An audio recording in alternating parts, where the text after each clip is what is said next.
Welcome to Rifflections, the podcast where we dive deep into the soul of music. I'm your host, Sho Nakashima, and I'm thrilled to be joined by two incredible guitar personalities. First, we have Chris Jurgensen, the vice principal at the Tokyo School of Music in Shibuya.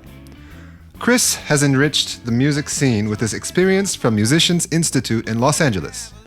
And alongside him, we have Alberto Garcia, well known in the music scene internationally for his original and cover recordings and for teaching music to students, bringing them to the next level.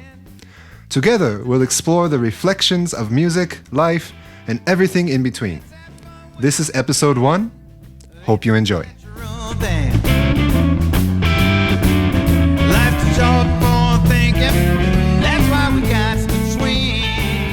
We have Chris. Just a quick introduction to, how does someone, you're from the States? I'm from Manhattan originally. Manhattan. Yeah, and I ended up in Los Angeles where, everybody went in the 80s.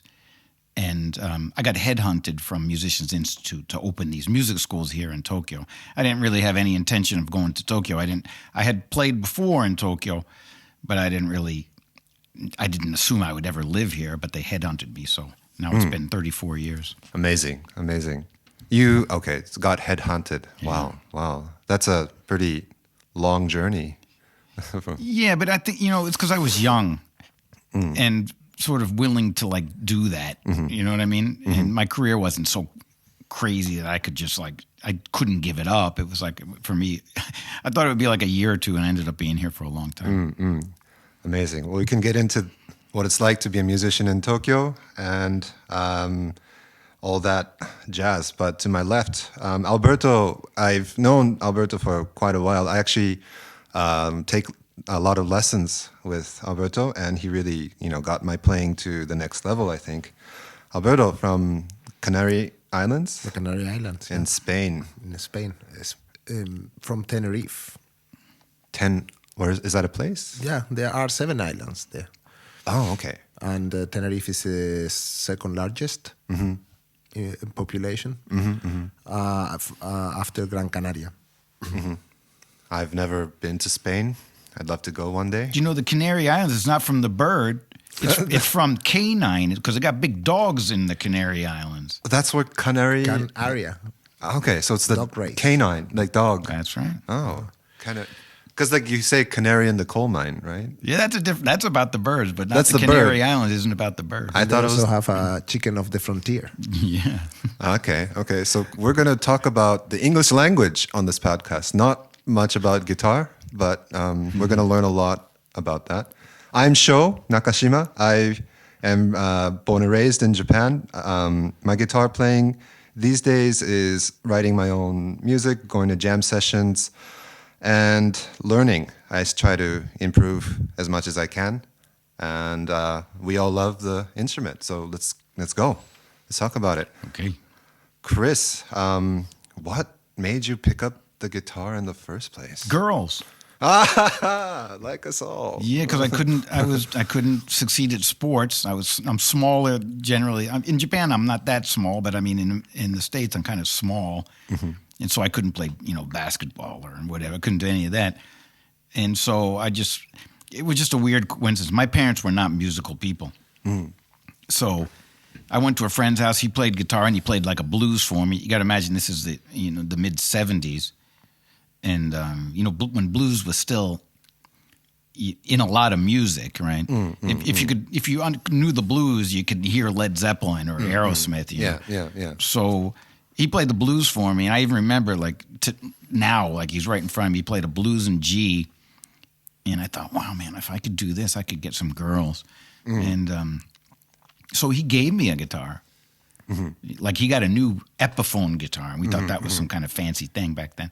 And he gave me a Sears guitar. You know what that is? Sears is an old it's like a really crappy department store, and they used to make a Sears guitar. You could buy it for $50. Sears, the department store. Yeah. Okay. And so I got the Sears guitar, and then I brought it home, and I kind of played it, and he showed me stuff. And and then I went to lessons with him, and that's how it started. But my original intention was just to meet girls.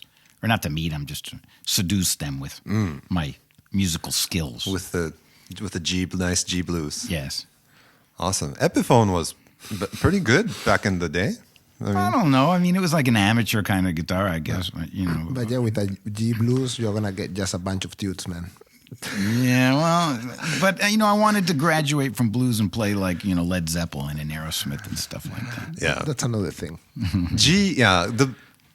I mean, to talk about myself a bit, I picked up the guitar in. Well, why am I talking about myself? Alberto. Oh, go ahead.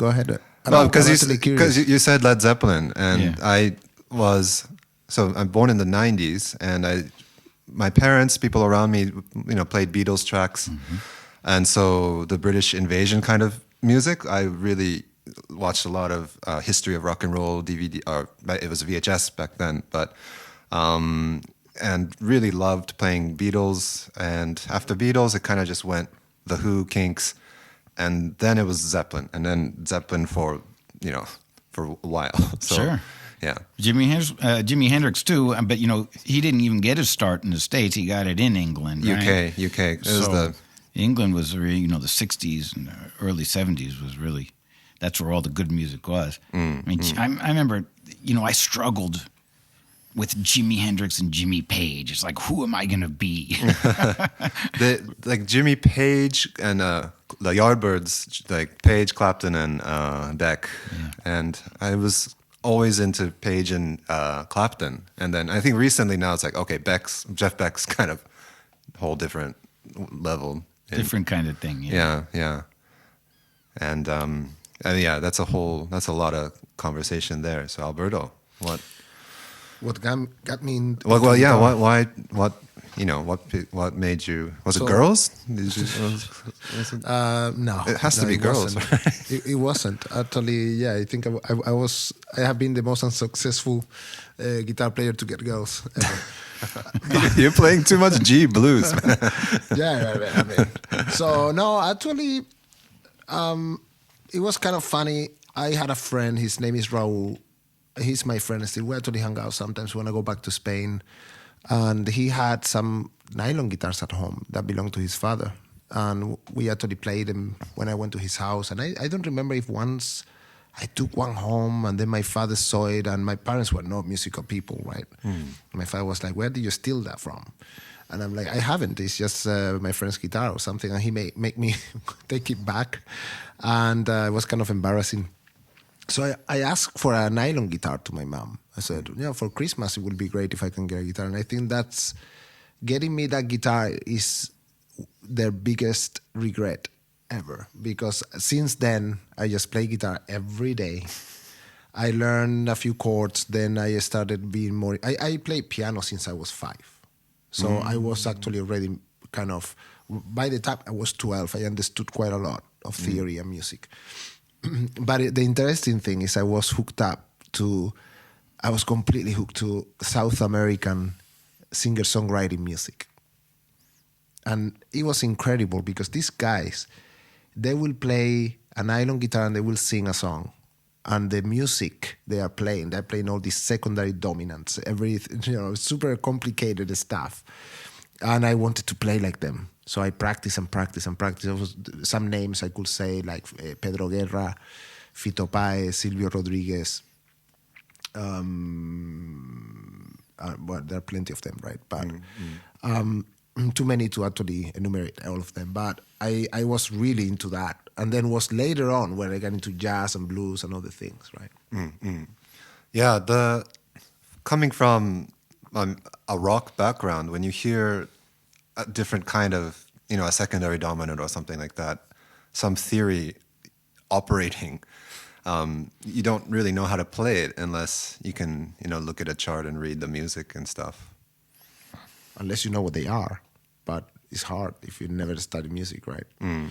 But I remember playing some songs and I still nowadays, I take the guitar and I play a song by Pedro Guerra, and I'm like, this is actually tasty. It's actually good stuff in there. Right? A lot of inversions, inversion secondary dominants and really good stuff. Yeah, well, yeah. I just wanted to play the riff, like Black Dog or Yeah, and there was another guitar player actually that there was I think he was in the first album of Pedro Guerra. His name is John Parsons, excellent guitar player, I think from Germany, and he's like an institution in Europe, right? So he's like one of the best session players in Europe, and everything he did at that time, I would want to listen to. Yeah, I don't. Do you know these players? I don't. No. But I mean, if you're talking about the Brazilian nylon string players are amazing. They play beautiful chords and they sing and it's sort of the Brazilian nylon players. I can't speak for any other countries really, but I would have to say that they've really embraced what the guitar is supposed to be because, the guitar is shaped to sit on your knee, right? And so these guys, they use it like an accompanied instrument, right, to accompany themselves singing, which is really where the roots of the guitar is. So, I mean, I always tell my students, and I don't know if they take it seriously, but I always tell them, if you want to learn how to play guitar, it's really important that you sort of learn how to sing because that's sort of what the guitar is all about. If you think about the blues, I can't think of any blues musician or a blues singer that doesn't play guitar. I mean, unless they play harp, blues harp. But I mean, there's not like just a singer. I can't think of any anyways. And most of those guys, can sing too. I mean, I never heard Jeff Beck sing, but then I heard him sing and he can sing. So, that's the thing about the nylon acoustic players. What's his name? The Brazilian dude. I don't know. What's his name? Rodriguez? John Bosco. Was his name Bosco? What's his name? The Brazilian man. Anyways, there's so many just beautiful singing and like beautiful chord playing. I mean, it's like a whole different thing. The nylon guitar is a beautiful, beautiful instrument. I think my first acoustic was maybe second, was a nylon. I had a nylon back in the day and a little Yamaha. Well, I'm Spanish, so there were in every house there is one nylon guitar sitting around. In almost every house. So, yeah, I started. The dude gave me the Sears guitar, but I had an acoustic guitar too, and that's like where most of my learning started, really. So, I still have a good affinity for it, just because my teacher was he was a classical guitar player, and I wanted to play like you said, like Black Dog, and so he never like moaned and groaned too much about my picking technique. That's why people look at me playing and they go, how come you play so many upstrokes, It's because I didn't even know there was a downstroke for like 2 years because he didn't tell me. But he was very particular about when I was finger picking. He was really about my left hand. He would whack me with a pencil if I used the wrong finger. He's like, oh, you got to use, if you're going to make a mistake, it's just because you picked the wrong finger to play whatever you're going to play. You got to develop an intuition for choosing the right finger. And the right hand he didn't care about if I was holding the pick. The second I put the pick down, he would also hit one of my fingers on my right hand with a pencil too. So, but because of that, I sort of developed an affinity for acoustic guitar. And even now, if I have a little bit of time, I sort of want to record acoustic guitar. It's nice to just pick up the acoustic. And I tried to, I think I practiced about 50-50 on the acoustic and the electric, because when you just practice sight reading or something, it doesn't really, or for me, it doesn't really matter. Yeah, the guy I'm talking about, I remember now, it's João Bosco. He's a Brazilian. It's crazy, man. The music is so good. And the thing I like about it is because he plays guitar and he sings and he's got these just beautiful songs. And of course, I don't understand Portuguese, and he's got like the sort of like the guy like me that plays electric guitar. And so I always imagine myself like doing that electric part, with, like a big electric guitar solo or something. But man, it's beautiful, the acoustic music. Yeah, I play acoustic for a very long time. I think since I was like 12, 13. Well, the electric thing came later. I think some friend gave me like an Aria Pro guitar that he had at home. Aria Pro. Aria Pro. I think it was Aria Pro. Japanese. Yeah, Japanese. Korean? No, Japanese. Well, I think the Japanese guitars got made in Korea. No. So I had that, and I started playing and rehearsing with some friends from high school and university. But it was all, it was so bad. Well, and then my father one day said, "Why are you playing with a borrow guitar? Let me get you one." And he got me it was a American-made Strat standard, and that was my guitar for a really long time. But I didn't have an amp. Your parents were happy about that. They didn't know, but they were. Yeah. Actually, the electric, I think it was a SG or some kind of SG, and I played forever without an amp, so without connecting it. It all changed. I tried to connect the electric guitar to my father's stereo, I did that same thing too, and I plugged all sorts of things in different ways to try to, and then the smoke came out of it. What cable were you? I mean, does it even? No, you have to make your own cable. So I went to a shop. I don't remember the name now. And I said, "Can you make me a cable that is a female so I can put the jack of the guitar?" Yeah. And then I would connect it to the amplifier of the stereo. And it never worked. Never, or maybe it did. I don't remember. But if it did, it was for a very short period, because if my father catches me doing that, it's going to be hell. Wow. You would have invented like a very good piece of gear if you made that work. Don't talk to me about gear these days, man. Well, I heard that. See, I heard that. Who was it? Richie Blackmore. Have you ever heard the story? I heard that on stage he used to run through I know. What is it? A reel-to-reel recorder, and I guess he used it for delay or maybe for an overdrive or something. No. It was like a preamp. Yeah, because he would turn up the volume and it would make it. They did that with Echoplex too, but he would do it with just normal, like a reel-to-reel, like a stereo one. And a lot of people have tried to replicate that unsuccessfully. But so when I read that, what I did is I tried to plug my guitar through the amp into the cassette recorder, like cassette player on my stereo, and that's when the smoke came out. Oh boy! Wow! The things you got to do to get that sound. Yeah, actually, I think a while after I tried that, one of my friends, Cesar, gave me a Rocktron amplifier, a solid state that he wasn't using. It was all right. Much better than a jazz chorus. But.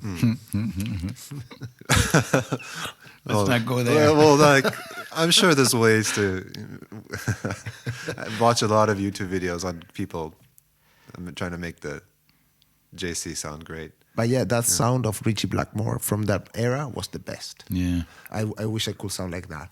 That's what a lot of guys did. I don't know if it was his influence, but people took the Echoplex and they would, Jimmy Page did that too, as far as I understand.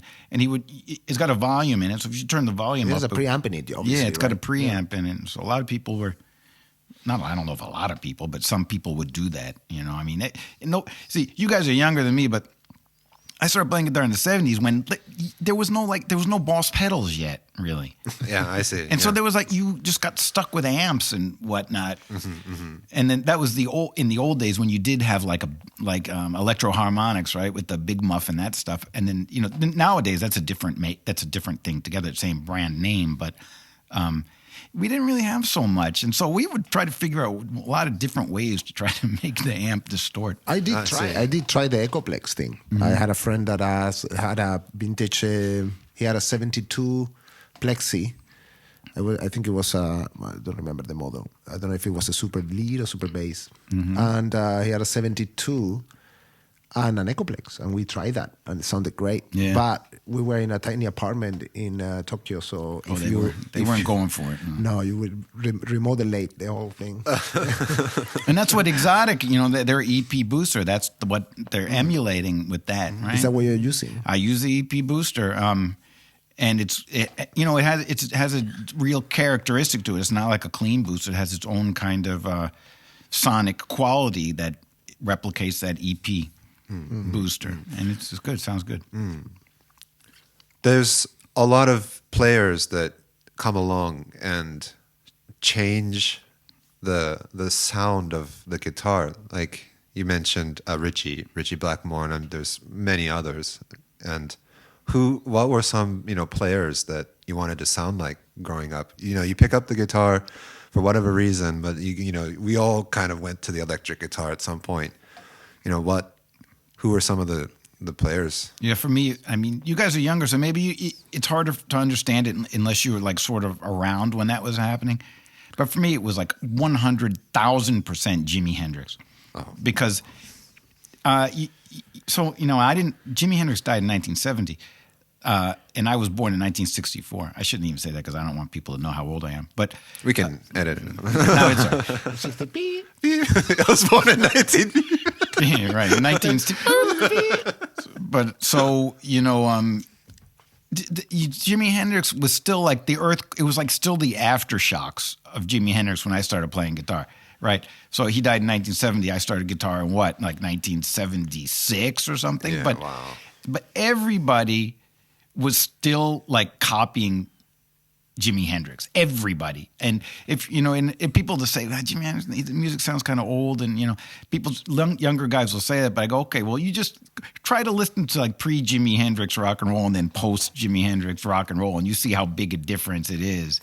So, I mean, whether it sounds old or whatever you might think, it was rocket fuel for rock and roll, and we felt it even so much in those days. And maybe you guys wouldn't know, but I mean, in those days, like when I started playing guitar, there was guys like Robin Trower, which is like totally sounds like Jimi Hendrix, even used like a univibe, and then you had like Uli Roth from the Scorpions, and he had a lot of Jimi Hendrix sounding stuff. Not all. He sort of had that neo shred thing going, but a lot of times his rhythm playing was just like Jimi Hendrix, And so, and then, like Frank Marino and Mahogany Rush, he played, that might have been the first version I ever heard of Purple Haze. And so when I heard that, I was like, what is this? This crazy kind of, like shred blues rock guitar. And then that brought me to Jimi Hendrix, and it changed everything, But because of that, as time went on, you sort of discover that you sort of wonder, like, well, who did Jimi Hendrix listen to, And then it turns out, and that's where the magic of Jimi Hendrix is really, because he listened to like Muddy Waters, and if you listen to Voodoo Child, and you listen to Catfish Blues, you totally can hear Voodoo Child, right? And then if you listen to like Third Stone from the Sun, and then you listen to Wes Montgomery, you can hear like Wes Montgomery. That whole E7 sharp 9 thing is a jazz thing. That's from Wes Montgomery, And if you listen to like his beautiful rhythm playing, that's Curtis Mayfield. And so, and his showmanship is like from like T-Bone Walker, or actually, like maybe like T-Bone Walker, because T-Bone Walker was like a showman, And so, Jimi Hendrix sort of knocked me out, and it sort of made me realize that really the genius people, genius musicians in the world are really like a culmination of a lot of different people. They're not like locked themselves in a room and then develop their own voice. It's not like that at all. They're generally like, they know a lot of music and they have a lot of repertoire, of other musicians, other music. Yeah, Jimi Hendrix, I only watch documentaries, but like, yeah, as you said, before, after Jimmy is like Beatles, Please Please Me, and then it's like, what? Where were you born, Sho? Kyoto, in Japan. Kyoto. How long do you live in the States? I think on and off, so I think, but altogether like 4 years. Where did you live in the States? In California. So my mom's from the Bay Area. Oh, right. Yeah. No, I'm curious because, for me, a couple of years ago, I would have killed to be born in the States as Christy, right? But I was born in a little island in the Atlantic Ocean where we didn't have all the influence that... Famous for dogs, too. Famous for dogs and Pollito de la Frontera. Yeah. But we had...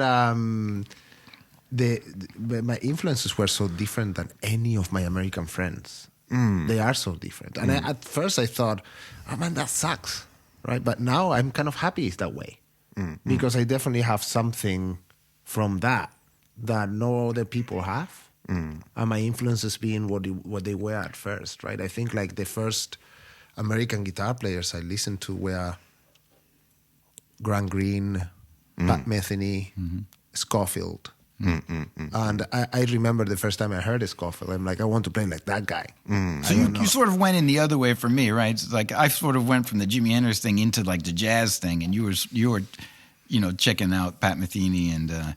I started, dude. I was in a night school. I was going at nighttime, music school, and my teacher was Manolo Rodriguez and Carlos Costa. I think it was also teaching there, and I played. What is the song from the Weather Report? Birdland. Yeah. All the piano parts on guitar. All right.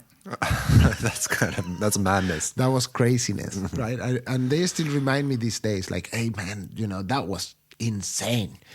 Right, and I was so nervous before the show because it was so much to take in, right?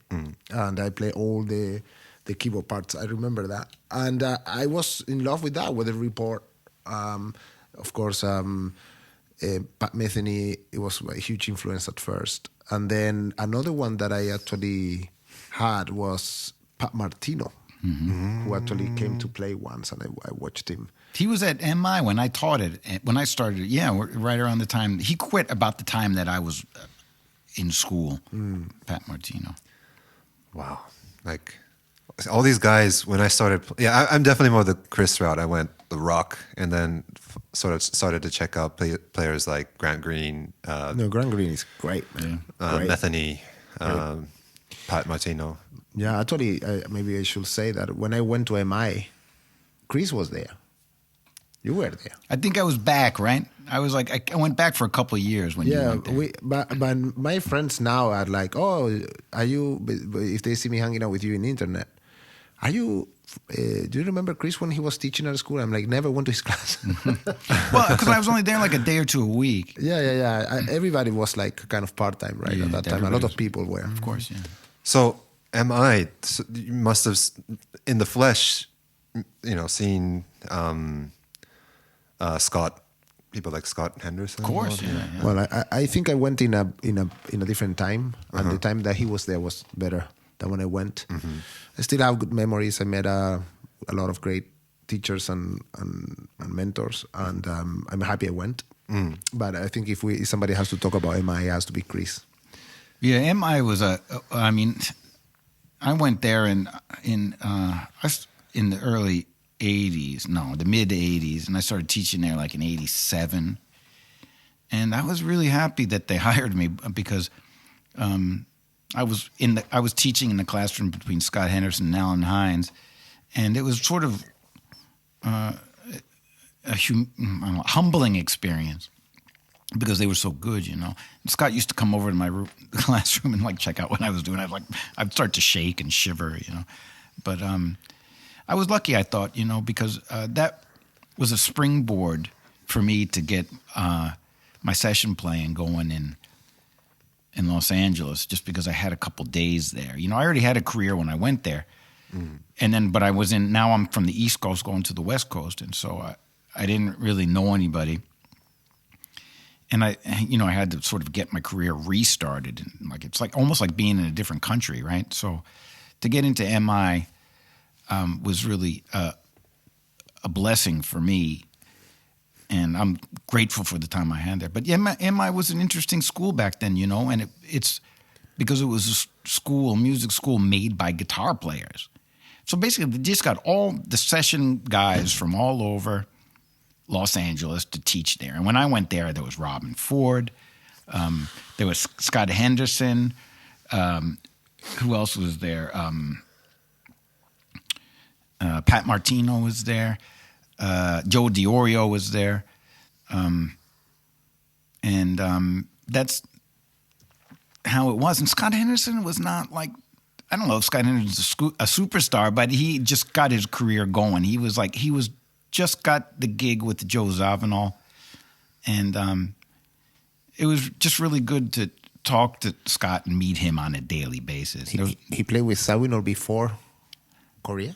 No, I think it was after Chick Corea. It must have been the next gig after. Yeah. Yeah. I think before Chick Corea was the... Electric Band, right? No. Before that, he was playing with the...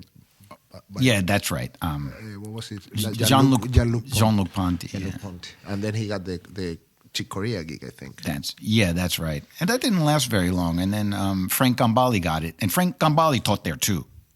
Wow. But just on occasion. But well, I could tell you some stories about those guys. I mean, but for me, I was like young, and so it was a good experience for me. And I think it's good for musicians to sort of get put in your place, to be around a lot of better musicians. So, it feels terrible when you're going through it, but when you go out the other end, you're a lot better for it. So that was my experience at MI. The problem with MI is that musicians made it, and that's like a death knell for a school, because you don't want guitar players running a business, I see. Okay.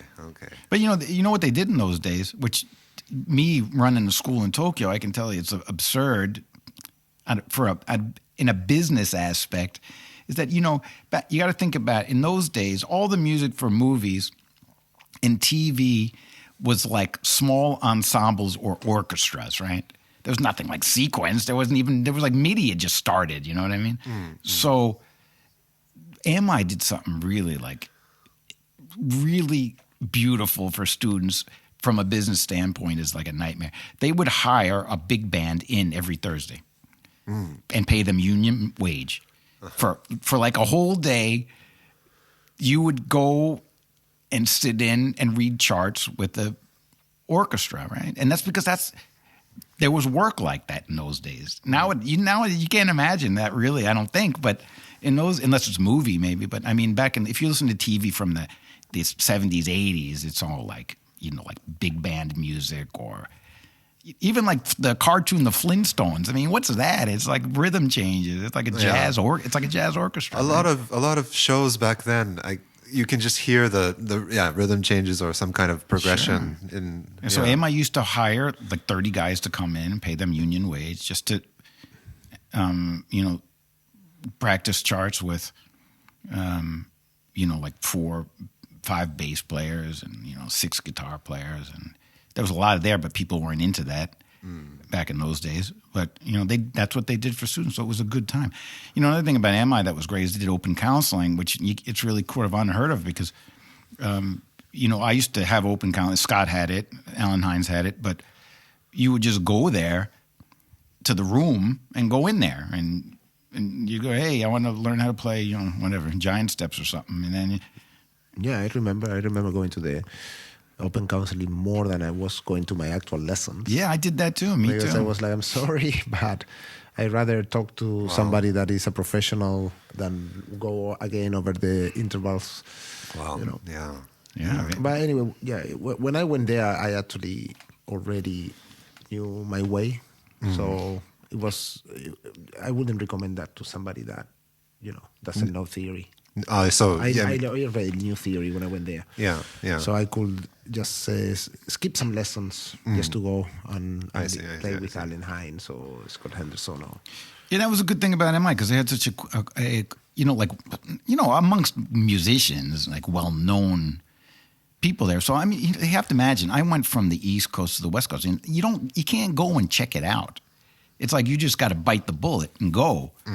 So, I mean, I looked on who's there, and it wasn't even a website or anything in those days, of course. So, I mean, I ordered the catalog, and there was Scott Henderson there, and Frank Gambale, and people like that. And I thought, this is what I got to do. The reason I wanted to do that is because I grew up playing rock and roll, but I was on the road for 3 years with a rock band, and the rock band sort of fell apart. The music business was kind of hard, so.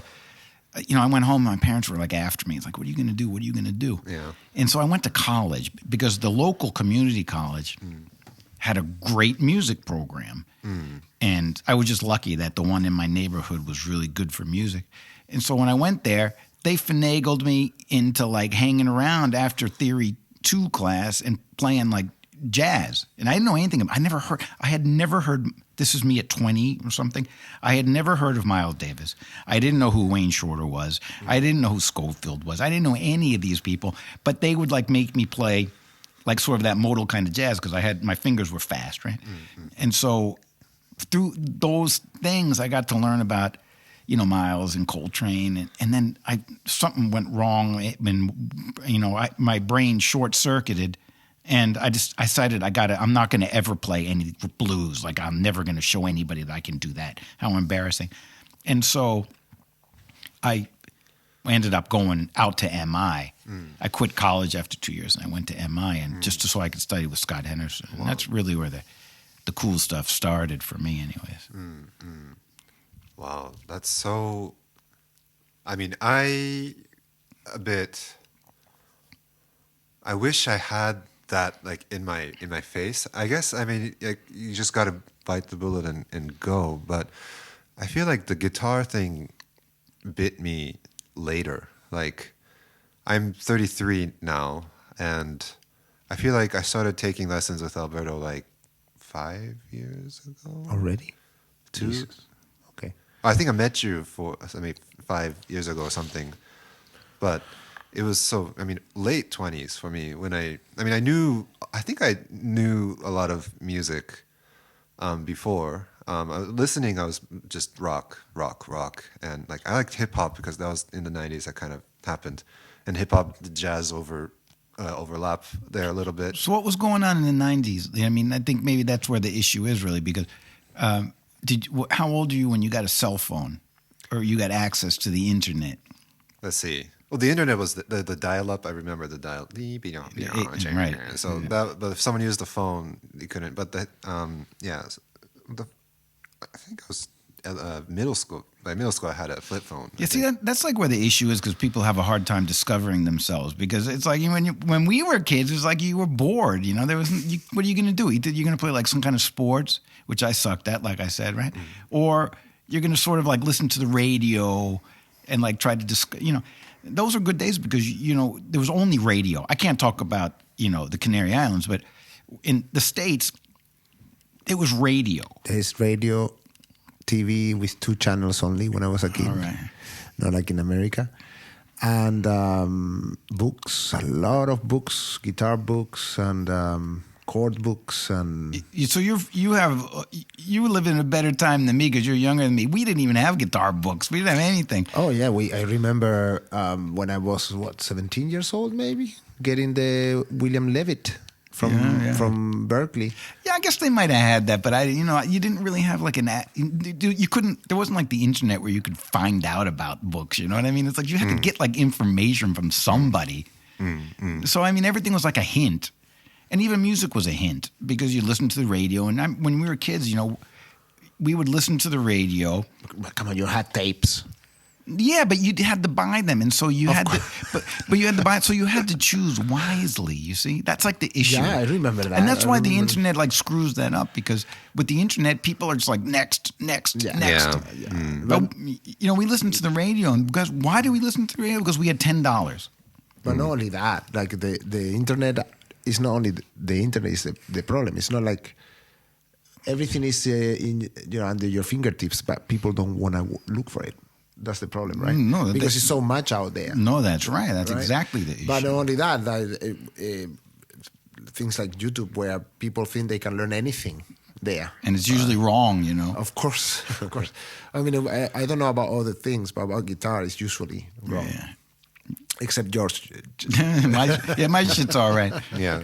But what I wanted to say is like, I was a late bloomer like you, Sho. So I play music my whole life since I'm 5. And my parents, I don't think they understood that I wanted to have a career as a guitar player. I think they don't understand yet.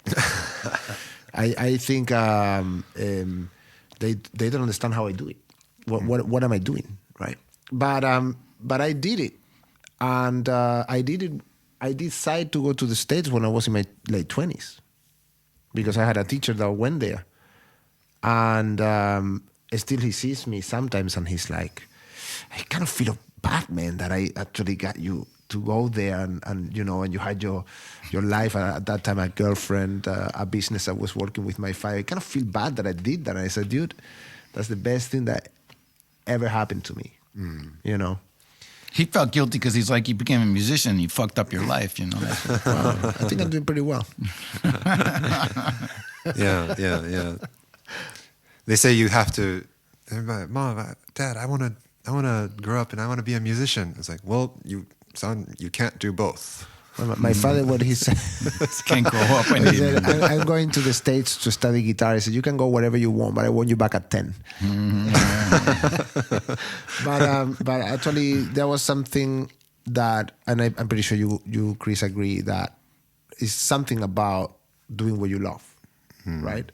Because you can, as I think this was something that Jim Carrey, the comedian, said that his father lost his job or something, and he said, you know, you can actually fail at something you hate, right? So you better try something you love, right? Well, there's a lot less stress in life if you work at something you like. Even if you're not making the money you want or you're struggling with it, at least, you know, you could, you got a guitar and you can play it and you can play something cool and you can feel good about yourself, you know, even if the money isn't there. But, you know, if you can pay the bills by playing guitar, now that's a fabulous thing.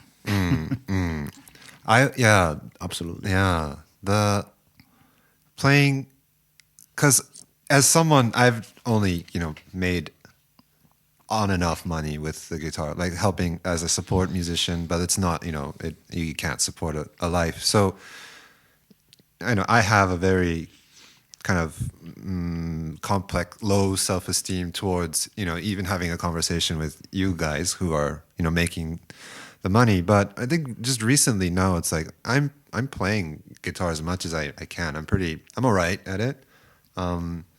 And just do it more as much as you can and keep pushing, stay with it. That's all really any of us can do. Sure. You know me. You know how much I care about money when I have the guitar. Not all. I just don't care about anything. I will be all day in my room playing guitar by myself. Sure. And as long as I have food and electricity. Yeah. But yeah, you're actually a excellent guitar player, so you shouldn't be, feeling in any other way. And of course, it's difficult to make a living from playing guitar because you never know the skills you're gonna need. Let me tell you something about guitar players, though, man. You know, I'll tell you one thing. I know some of the best guitar players in the world. I don't include myself amongst their ranks, but I can tell you one thing. Most of them think that their guitar playing sucks. Yeah.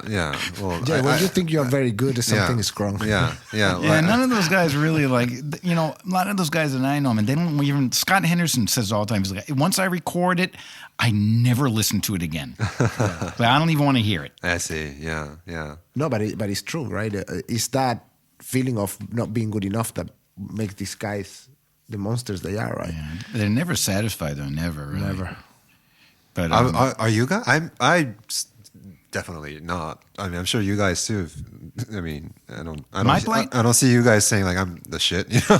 No, I have the ultimate imposter syndrome. I really do. I think I shouldn't be here all the time. I think it all the time. I should not be on this gig. I should not be doing this. But I listen to like I said, if you like, I'm like Scott in a way. When I record something, I don't want to listen to it anymore because it makes me cringe. But you know what happens is that when I listen back after years, I can sort of appreciate it more. If I get separated from it and I can listen to it like I'm listening to another person, I can sort of enjoy it a little bit more. That happened to me the other day. I actually was showing Sho a project I did when I went back to the Canary Islands from the States. And it sounded way better than I thought it would. Yeah, that's the way it is. Well, you are a different person, a kind of, you know? Totally different person. Totally different person. Totally different. But you know what? Because I sing too, right? I'm definitely a guitar player, but when I do the blues records, I sing. But one of my good friends, Dave Stroud, is like the vocal coach for everybody in the world. I just saw Journey at Budokan, right? And that's because he's the vocal coach for the singer. So he was like the vocal coach for like everybody you can ever imagine. So, I had him listen to my music, my singing, and because I don't really like my singing. Yeah. It sounds nasally to me, and I don't really like it. So I asked him about, I don't really like my singing. Can you tell me what's wrong with it? How come I don't like this tone? Is it something about the key or way I'm singing? He's going, man, your singing sounds really good to me. It's probably when you listen to yourself sing, you're remembering the feeling of being in the studio. Like something like was, you were nervous about it or it was bothering you. And when you hear that song or you hear yourself sing it sort of brings back those feelings. And that's why you don't like it. But he said with a little time and space, you'll probably appreciate your musicianship more. So. Give it space. Yeah, before we sign off, any interesting projects you guys are working on? I actually did a recording of a guitar for a band I just joined. The name of the band is Quilombo, and they are going to be. They have played in all. I think they were in Fuji Rock, and I joined recently this band. I recorded the guitar for one song of the album that is coming out soon, and tomorrow we're doing another recording of another song that we're gonna try to include into the album. It's a cover song from the Canary Islands where the singer's brother live. And then besides that, I will have my regular jam session at the end of the month. If somebody's in Tokyo and wants to pass by, it's at What the Dickens from 7:30, the last Tuesday of every month. And that's about it. Okay, so for me, let's see. Lately, I'm sort of fortunate because I have this full-time position at the college, so I sort of do exactly what I want to do, really, when it comes to recording music. So recently, I recorded a new blues song, and that's up on all the streaming platforms or Bandcamp. But it's called Natural Blues. It's just a straight-ahead blues, and it's kind of fun to listen to, maybe because we recorded it in 2 takes, and that's it. And the guitar went down without any kind of punch-in or anything. So. But, I'm fortunate because I work with exotic guitars, and their guitars are just beautiful, sound really nice. And, also D'Addario gives me, nice, great strings. So it's a good winning combination. So I'm in a good place. I do a monthly jam session as well at Love, Soul, and Peace Cafe. I do it once a month. I think the next one is maybe February 28th, I guess it is. Oh, in Kyoto. Yeah, I forgot that you were doing that. I have to pass just by. once a month. Yeah. It's kind of got popular now. A lot of older blues guys and younger blues guys come out. It's just almost all blues, but we'll play anything really, Yeah, I've been to both. Awesome time. Great players show up. Tokyo's a great city, man, because there's no shortage of good musicians in this city. A lot of places to play too.